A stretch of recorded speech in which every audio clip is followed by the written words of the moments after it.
بتبدأ الحلقة التاسعة من مسلسل جوهرة القسم بعد ما شفنا ان كيكو عرض على جاي الارتباط وقال لها انه مستني ردها لما كانوا في مطعم مان، لكن طبعا كيفر ما كانش موافق ونبه ان الشلة كلها تركز على الخطة، وان ديفيد زعق في جاي لانه كان بيحسبها موافقة ترتبط بكيكو، واتفقوا كلهم انهم يضربوه. وكيفر نبه على جاي بانها تبعد عن المشاكل وعن كيكو بالذات، لكنها مش بتسمع الكلام وبتراقبهم لحد ما بتقدر تعرف مكانهم، وللاسف بيخطفها واحد ليه عداوة معاهم لحد ما بتنط من فوق السور. وهنا بنشوف كيفر ويوري قدروا ينقذوها، حتى بيقول لها كيفر انت مجنونه، افرضي ما كنتش عرفت امسكك. في الوقت ده بتهرب العصابه التانيه فبيجري وراها باقي الشله. بعدها بنشوف كيكو بيطمن على جاي لكن بيزقوا كيفر، وبتطلب جاي من يوري يفك ايديها من الرباط. وهنا بقى بنشوفهم قاعدين قدام صيدليه بعد ما كيفر ادى جاي علاج علشان الخبطه بتاعتها، وما بيعرفش يعدي القعده الا لما بيهزقها الاول، وان اللي عملته كان غلط. حتى يوري بينصحها انها ما تعملش ده تاني لانهم قلقوا عليها، فبتعتذر جي وبتقول انها كانت عاوزه تهرب من الشخص ده وما كانتش قصده تعمل حاجه تضايقهم. فبتسالهم جي عن الشخص اللي خطفها، فبيرد سي ان اسمه رام وده زعيم عصابه مدرسه تانية، وكان في بيننا هناك خناقات وسوء تفاهم كتير. وبيتعصب عليها كيفر اللي بيقول لها انت بتجر نفسك للمشاكل كانك مغناطيس مش بني ادمه. في الوقت ده بتوجه كلامها لكيكو وبتطلب منهم يتكلموا شويه لوحدهم هما الاتنين بس، وبيوافق كيكو بس بيستغرب كيفر ويوري. وهنا بقى جي بتشاور لسي ان علشان يمشوا كلهم، وفعلا بيفهم سي ان وبيقول لهم يلا نشتري شوكولاته. تافه من يومه ونعم التوزيع يا سي ان. فبيستغرب كيفر وبيفضل باصص لجي بتعجب، اللي هو انت هبله يا بنتي، يعني كل الكلام اللي قلته في الحماده منه. وهنا بقى بتتكلم جي مع كيكو وبتقول له انها للاسف مش عاوزه ترتبط حاليا، وده مش معناه انها مش بتحبه، ولكن الموضوع انها مش حابه تدخل حد حياتها، ويا ريت لو يفهم قصدها. فبيرد كيكو انه فاهم هي عايزه تقول ايه وانه هيفضل هنا علشانها، لكن طبعا جي بتبعد وبتقول له انا اسفه. فبيقول لها مفيش مشاكل وبياخد ديله في اسنانه وبيمشي. في الوقت ده الشله بيخرجوا من الماركت، فبيقول لها سي ان هو انت رفضتيه ولا ايه؟ فبتشاور له فبيفرح كيفر ويوري اللي بيقول لها تروح للبيت علشان ترتاح من تعب النهارده. وهنا بقى ديفيد بيطلب منها انه يوصلها فبترفض لكنه بيصمم على طلبه، فبتوافق في الاخر. بس بيستغرب كيفر اللي هو انا خلصت من واحد يطلع لي واحد تاني، ده ايه الليله دي يا ربي. بس الغريبه بقى اننا بنشوف ديفيد ماشي ورا جاي مش معاها، حتى هو بيكح كده علشان يعرفها انه وراها وعاوز يتكلم. فهي بتقول له لو عاوز تقول حاجه قولها بشكل مباشر. هنا بقى بيروح يعتذر لها وبيقول لها انهم مش عاوزينها تتاذي، فبتقول له عادي هي فاهمه كل ده بس كان الافضل تقول لي الحقيقه. فبيقول لها ديفيد انت عاوزه تعرفي ايه؟ فبترد جي وبتقول له انها عاوزه تعرف سبب خناقته مع كيكو. فبيقول لها انه لما كان رئيس الفصل كان كيكو ومايكل السبب في ان القسم بتاعهم ما يدخلوش الكانتين ووضعهم يكون سيء. وفي يوم كيكو كان بيخوف زميلهم راين فطلبت منه يواجهني انا عنه، بس هو ما لعبش كويس وخدعني لدرجه انه مسك انبوبه وضربني بيها ومش فاكر اي حاجه بعدها. وصحيت لقيت نفسي في المستشفى مع كيفر، فبتقول له علشان كده عاوز نبعد عنه. فبيقول لها انهم مش بيثقوا فيه وخايفين عليها، فبترد وبتشكره على خوفهم عليها. فبيقول لها انها مميزه عندهم وبيعترف لها انهم كانوا عاوزين يبعدوا كوكو عنها علشان كده كانوا بيتخانقوا معاه وخايفين ان اي حد تاني يلحقها. فبتقول له يا عم ما تقلقش محدش هيقدر يعمل كده. فبيلحقها وبيقول لها كيفر انت ممكن تسمحي له يعمل كده؟ فبتسكت وبتقول له لا لا مستحيل مستحيل طبعا. وهنا بتدخل جي البيت متسحبه كده، لكن بيشوفها انجيليو اللي بيقول لها كنت فين وايه اللي حصل في وشك ده. فبتقول له انها اتخبطت في الحيطه وكان عندهم مشروع علشان كده اتاخرت، هو في حاجه ولا ايه؟ فبيرد وبيقول لها مفيش، ولكن امه سافرت علشان في مشكله كده مع شريك ليهم وهو برضه هيسافر بنفس الحوار وهتكون لوحدها في البيت مع اريس ويا ريت ما يعملوش مشاكل. وهنا بقى اريس بيقول لها بما اننا هنكون في البيت لوحدنا ففي قواعد هتمشي عليها زي انك ما تخرجيش من غير اذني وتقول انك رايحه فين ومع مين. في الوقت ده جاي بتكون ملبوخه بالشنطه بتاعتها وللاسف بيقع اختبار حمل، فبياخدوا اريس وبيقول لها مين الاب. فبتقول له انها مش حامل ومش بتاعها. فبيقول لها يوري ولا كيفر. في الوقت ده بنرجع فلاش باك لليوم اللي شافت فيه زميلها عند الباسكت وهرب منها وراحت تشوف رمى ايه ولقيت الاختبار ده وانه ايجابي كمان. وهنا بقى بيقول لها انجيليو مين ابو الطفل. فبترد وبتقول له انه مش بتاعها. فبيتدخل اريس الحريقه وبيقول بما انها بتنكر يبقى حامل، لكنها بتحلف لهم انها مش حامل وبتقول لهم انه بتاع زميلها في الفصل. فبيقول لها اريس مين بقى كيفر ولا يوري؟ في نفس اللحظه بيدخل كيفر ويوري البيت، فبتستغرب جي وبتقول لانجيليو انت جبتهم البيت؟ فبيسالهم انجيليو مين ابو الطفل. فبتتعصب جي وبتقول له خلينا نروح المستشفى علشان نتاكد. وفي المستشفى الدكتور بيقول لهم ان النتائج سلبيه وهي مش حامل، فبتفرح جاي لانها واثقه من نفسها، وبيضحك كيفر بسخريه، وبيفضل انجيليو مصدوم وباصص لاريس. ولما الدكتور بيخرج بيضحك كيفر كده بهستيريا، فبتتضايق جاي وبتخرج بره، فبيطلع وراها يوري اللي بيعتذر لها نيابه عن كيفر، وبيعتذر لها تاني انه ما كانش عارف يعمل حاجه. وهنا بقى كيفر هو كمان بيخرج ومكمل ضحك، فبتتعصب جاي وبتروح تضربه، فبيتصدم يوري وانجيليو اللي بيقولوا لها يخرب بيتك عملت ايه، وبيحاولوا يبعدوها عنه. وتاني يوم الصبح في المدرسه بتدخل جاي الفصل مع سي ان اللي بيقول لها بتاع مين الاختبار، فبتقول له انها شافته جنب الباسكت، فبيتريق عليها كاليكس وبيقول لها انت شكلك كده بتستمتعي بالحاجات دي جدا، فبتقول له لولا كده ما كنتش شفت جواب ميكا وكان زمانك بتغني ظلموه دلوقتي. وهنا بقى كيفر بيتكلم بتريقه عليها وبيقول لها ان اللي حصل كان مقلب وهزار يعني، فبترد بعصبيه وبتقول له بس مش على اهلي، وان الموضوع ما يضحكش اصلا، انت اهنتني. في الوقت ده بيدخل يوري اللي بيقول لهم الاداره طلبت 5 طلاب علشان التجمع، فبيقترح كيفر عن ان يوري واليكس وروري وهو وجاي هيكونوا الخمسه، فبتستغرب جاي من انه اختارها، حتى بتقول ده عبيط ده ولا ايه، ازاي متضايق مني ويعمل كده. لكن يوري بيقطع حبل افكارها وبيقول لها انها ضمن القسم ايه علشان كده من حقها تيجي. وهنا بقى بنشوفهم في التجمع، وبتطلب المدرسه من القسم الاول يتكلم، فبتتكلم فريا بطريقتها المتعجرفه، فبتتريق عليها جاي، وبيبدا كل قسم يتكلم عن اقتراحاتهم للتجمع، وبيجي الدور على القسم ايه اللي بيمثله كيفر، لكنه بيقول ان مفيش اقتراحات. فبتستغرب جاي وبتقول له يتكلم عن حمام البنات، فبيرد وبيقول لها انهم مش بيهتموا اصلا بالاقتراحات. بعدها بتتكلم المدرسه عن المهرجان، وهنا كل قسم بيتكلم هو مسؤول عن ايه، وبيجي بقى الدور على القسم ايه، فبيقول كيفر انهم مسؤولين عن جمع القمامه والامن الليلي، فبتفرح جاي. اما باقي الفريق بيتضايق وباقي القسم بيتريقوا عليهم، فبتتكلم المدرسه عن ان في مسابقه على ملك وملكه المهرجان، وان لازم كل قسم يكون في بنت وولد بيمثلوا في المسابقه دي. فبتتكلم جاي مع يوري وبتقول له انها البنت الوحيده في القسم، فبيطمنها انهم مش بيدخلوا المسابقات دي اصلا. وهنا بقى بتقترح فريا ان القسم ايه يشترك في المسابقه دي لاول مره، فبتتضايق جاي. في الوقت ده بنروح للفصل وبنشوفهم بيوزعوا الاكل، وطبعا كيفر بيغير فبيشاور لجاي انها تجيب له الاكل، وطبعا بتعمل كده لانها مديونه له بفلوس. حتى يوري بيغير من اللي بيشوفه، فبتبص بتلاقي الطالب بتاع الاختبار اللي اسمه دينزل قاعد لوحده، فبتروح تجيب له اكل هو كمان، فبيشكرها بس هو ملوش نفس. فبتقول له جاي لو كان عنده مشكله هي ممكن تحلها له، فبيقول لها مفيش حاجه وهو مش عاوز وخلاص. فبتقول له جاي لو عنده مشكله مع واحده بيحبها او هو اترفض او لو حبيبته حامل مثلا، فبيقول لها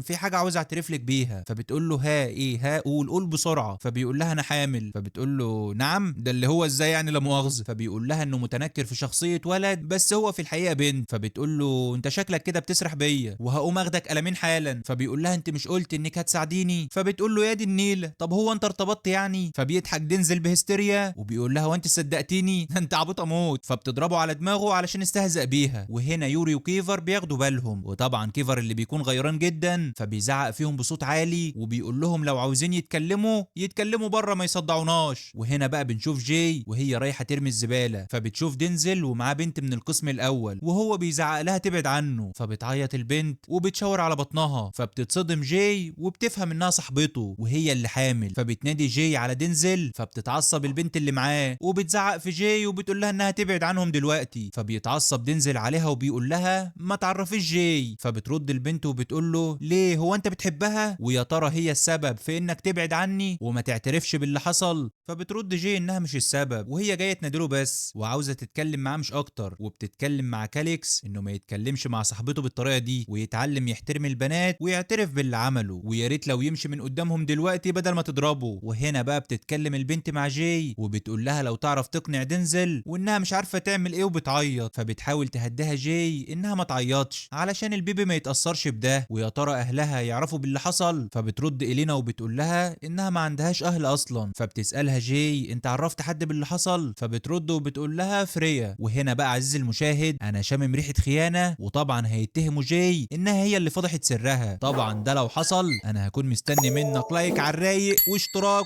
ويعني كل حاجه، اعمل لي كل حاجه كل حاجه. في الوقت ده جاي بتهدي البنت وبتتلخبط في اسمها، فبترد البنت ان اسمها غريس بس بتعيط تاني. فبتقول لها جاي انها تتكلم معاه وتقنعه يعترف وما تزعلش وانها تقف في صفها. في الوقت ده جاي بتدخل الفصل فبتشوف دينزل فبتتكلم بينها وبين نفسها انها محتاجه حد كبير ومسؤول يتكلم مع دينزل. ويا ترى الحد ده مين؟ معقول يكون انجيليو، بس للاسف مش بيعرف يعمل حاجه غير انه بيديله محاضره قد كده. طبعا ممكن يكون سي ان، لا ده عبيط وهبل. طب ممكن يكون يوري، ممكن بس مش في الموضوع ده. طب ممكن يكون كيفر، لا ده قتال قتله هينزل في ضرب ومش هينصحه ابدا.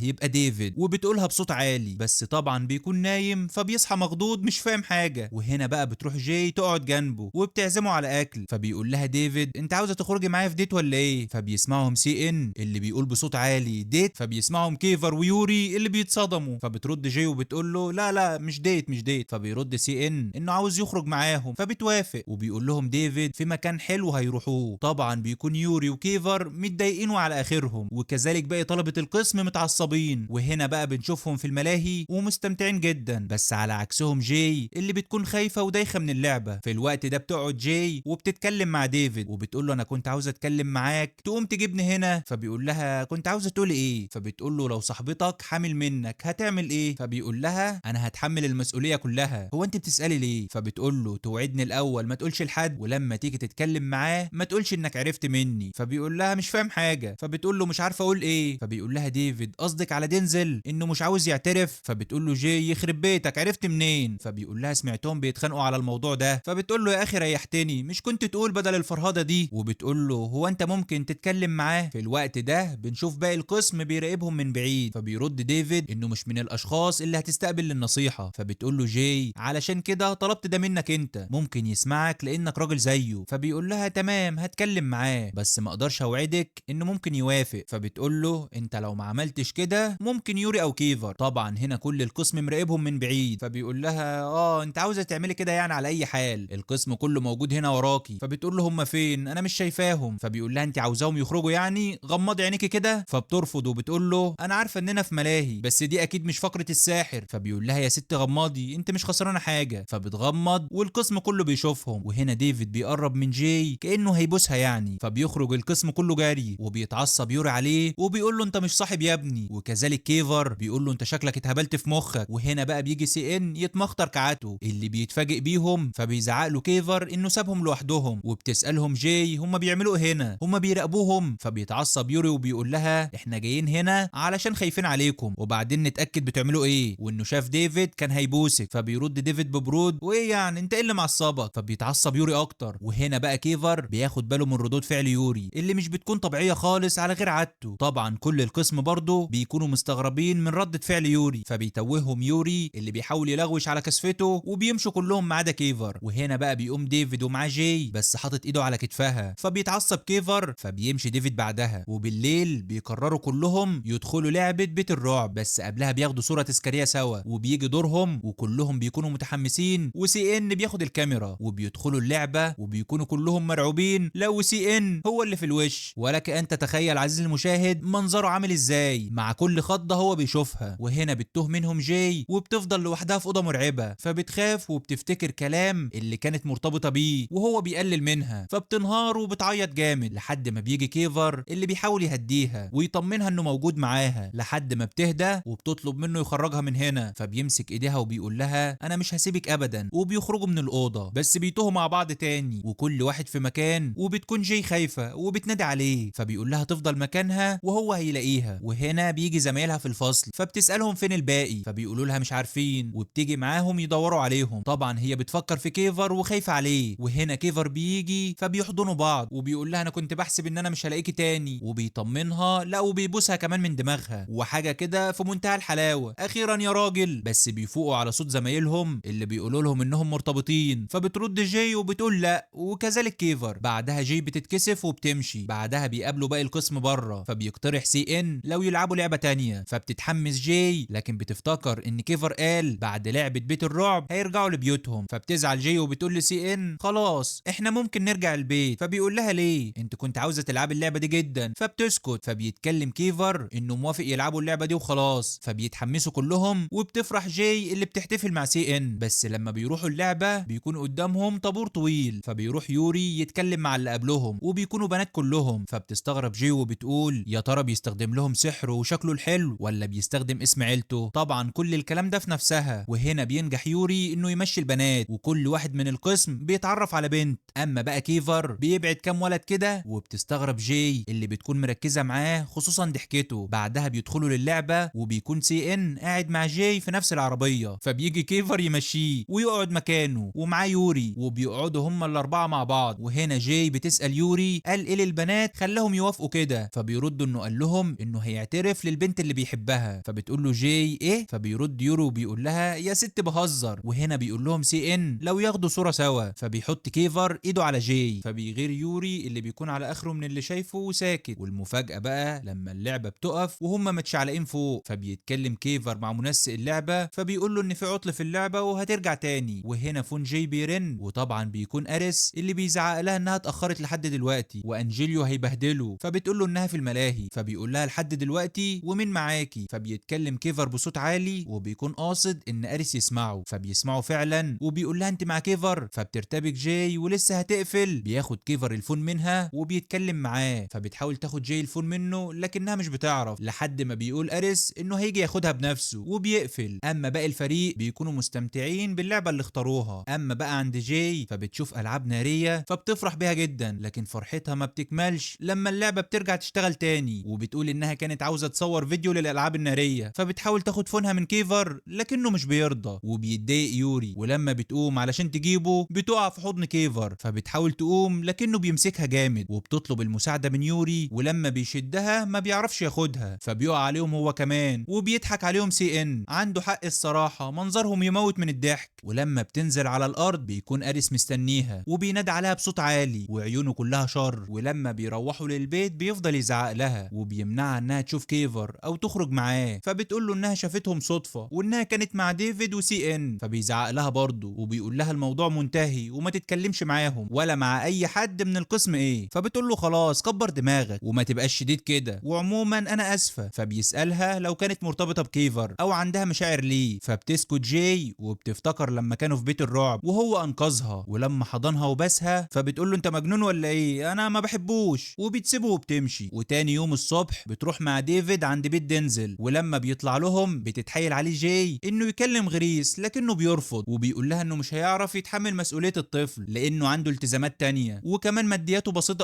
مادياته بسيطه وفقير، اما هي غنيه فمش هيعرف. وهنا بتيجي غريس اللي بتسمعه وبتتصدم من رده وبتطلع تجري. وبعدها بنشوف باقي القسم هم كمان وصلوا، فبتجري جاي ووراها كيفر ويوري. وفي الجزء الجاي هنشوف بقى ان غريس بتحاول تنتحر وبيتكلم معاها كيفر علشان ما تعملش كده. وهنا بنشوف طالب زميلهم بيعنف جاي وبيقول لها انت تقيله، ولكن مش عارفين قصده مين، فبتسكت. وهنا بنشوف جماعه خطيره بتخطف جاي، وبيوصل فيديو لكيفر في جاي مغمى عليها، وبيكون رام هو اللي خطفها وبيقرب منها. وهنا بنشوف اريس بيتخانق مع كيفر وبيسألوا جاي فين. بعدها بنشوف كيفر متعصب وخايف على جاي وبيتفق مع يوري يدوروا عليها، بس الاول بيسأله لو كان بيحب جاي، فبيرد انه معجب بيها جدا، فبيتصدم كيفر جدا. وبكده بينتهي الجزء ده من مسلسلنا. اكتبوا لنا توقعاتكم للجزء الجاي، وكيفر هيعمل ايه مع يوري، ويا ترى هينقذ جاي، وهل غريس هتعيش ولا لا. وكل سنة وانتم طيبين ورمضان كريم عليكم. ما تنسوش تعملوا لايك للفيديو واشتراك في القناة. سلام عليكم.